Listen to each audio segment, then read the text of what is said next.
Hello friends, Iran ఈ పేరు వినగానే మనకు 2022లో జరిగిన మహసా అమిని అనే ఉద్యమం గుర్తొస్తుంది కదా. కానీ ఫ్రెండ్స్, ఆ మంట ఇంకా చల్లారలేదు. చెప్పాలంటే గడిచిన కొన్ని రోజులుగా, అంటే డిసెంబర్ 2025 చివరి వారం నుండి ఇరాన్ మళ్ళీ బగ్గుమంటోంది. అక్కడ ఇప్పుడు పరిస్థితి అనేది ఎంత సీరియస్ గా ఉందంటే, సాక్షాత్తు ఆ దేశ సుప్రీం లీడర్ ఐతుల్లా అలీ ఖమేనీని గద్దె దిగమని ప్రజలు రోడ్ల మీదకు వచ్చి గొడవ చేస్తున్నారు. ముఖ్యంగా మహిళలు ఈ ఉద్యమంలో మరొకసారి కీలక పాత్ర పోషిస్తున్నారు. ఈ కొత్త నిరసనలు మొదలయ్యింది డిసెంబర్ 28, 2025.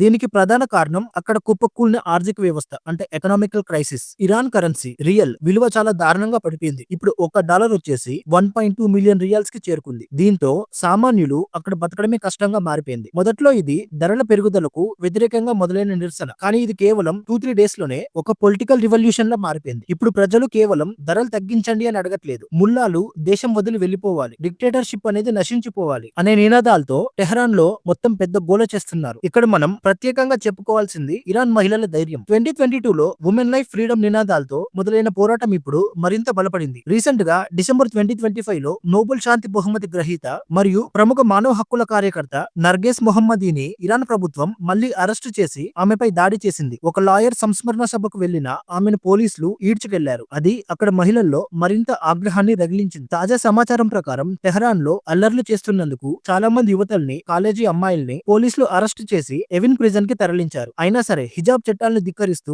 ఆడపిల్లలు ఇంకా రోడ్ల మీదకి వస్తూనే ఉన్నారు. మరి దీనికి ఇరాన్ ప్రభుత్వం ఎలా రియాక్ట్ అయింది? ఎప్పటిలాగానే తుపాకీలతో సమాధానం చెప్తుంది. జనవరి 3, 2026న Iran supreme leader Ali Khamenei ఒక స్పీచ్ ఇస్తూ ఈ ప్రొటెస్టెంట్లందరినీ శత్రువులకు చెందిన ఏజెంట్లు అని పిలిచారు. వారిని వెంటనే అణిచివేయాలని సైన్యానికి ఆర్డర్స్ ఇచ్చాడు. దీంతో పోలీసులు విచక్షణారహితంగా కాల్పులు జరుపుతున్నారు. రిపోర్ట్స్ ప్రకారం ఈ జనవరి మొదటి వారంలోనే కొంతమంది నిరసనకారులు చనిపోయారు, వందల మంది అరెస్ట్ అయ్యారు. ముఖ్యంగా చిన్న చిన్న నగరాల్లో పరిస్థితి యుద్ధంలా మారింది. ఆర్థిక ఇబ్బందులు, పేదరికం మరియు స్వేచ్ఛ లేకపోవడం ఇవన్నీ కలిసి ఇరాన్ ప్రజలను, ముఖ్యంగా యువతను ప్రాణాలకు తెగించి పోరాడేలా చేస్తున్నాయి. చివరగా ఒక్క మాట ఫ్రెండ్స్, ఇరాన్ మహిళలు చేస్తున్న ఈ పోరాటం కేవలం వారి దేశం కోసమే కాదు, ప్రపంచ వ్యాప్తంగా ఉన్న స్వేచ్ఛ కోసం. ఖమేనీ ప్రభుత్వం ఎంత అణచివేసినా సరే వారి గొంతు నొక్కలేకపోతున్నారు. రాబోయే రోజుల్లో ఇరాన్ లో ఏం జరుగుతుందో వేచి చూడాలి. సో ఫ్రెండ్స్, దీనిపైన మీ ఒపీనియన్ ఏంటో కింద కామెంట్ సెక్షన్ లో మెన్షన్ చేయండి. వీడియోని లైక్ చేయండి, మన ఛానల్ ని సబ్స్క్రైబ్ చేసుకోండి, అలాగే మీ ఫ్రెండ్స్ తో షేర్ చేయండి.